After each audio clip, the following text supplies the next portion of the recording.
চলো আজকে ধনেপাতার পকোড়া বানানো যাক।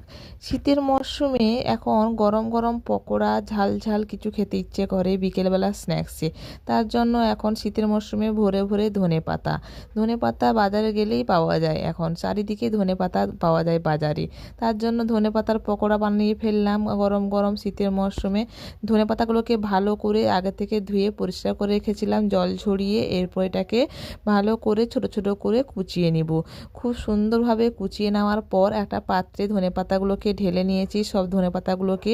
এই ধনেপাতার পকোড়াটা খুবই খেতে ভালো লাগে, আর এই ধনেপাতার যে স্মেলটা খুব সুন্দর লাগে। এরপর এখানে মশলার মধ্যে দিয়েছি হলুদ গুঁড়ো, লঙ্কা গুঁড়ো, স্বাদ মতন লবণ, অল্প একটু চিনি, কালো জিরে দিয়েছি, কুচনো পেঁয়াজ আর কাঁচা লঙ্কা দিয়েছি। এরপর বেসন আর একটু দিয়েছি কর্নফ্লাওয়ার। এরপর এটাকে অল্প পরিমাণ জল দিয়ে ভালো করে দলে দলে এটা মাখিয়ে নিতে হবে।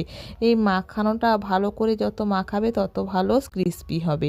ধনেপাতা পকোড়াটা ক্রিস্পি এবং একটু যাতে ভালো করে ক্রিস্পি হয় তার জন্য আমি এখানে একটু বেকিং সোডা দিচ্ছি। এরপর অল্প একটু জল ছিটিয়ে নিয়ে ভালো করে হাতের সাহায্যে চটকে নিতে হবে। এইভাবে আমি যেভাবে দলে দলে বড়াটা মাখাচ্ছি তার সেরকম ভালো করে মাখিয়ে নিয়ে এইভাবে আমি পেঁয়াজি বা বড়াটাকে ছাঁকবো। এখানে তেলটাকে ভালো করে গরম করে নিয়েছি আগে থেকে।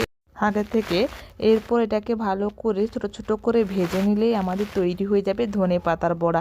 খুবই চটজলদি তৈরি হয়ে গেলো। আর গরম ভাতের সঙ্গেও যেমন খেতে ভালো লাগে ডাল ভাতের সঙ্গে, তেমনই এমনি বিকেলের স্ন্যাক্স হিসেবে এটাকে খুব ভালো লাগে।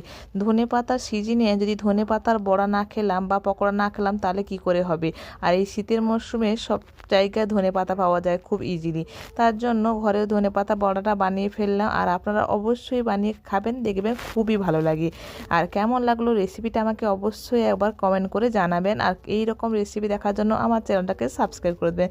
দেখুন কতটা সুন্দরভাবে ধনেপাতার পকোড়াগুলো তৈরি হলো খুব জলদি।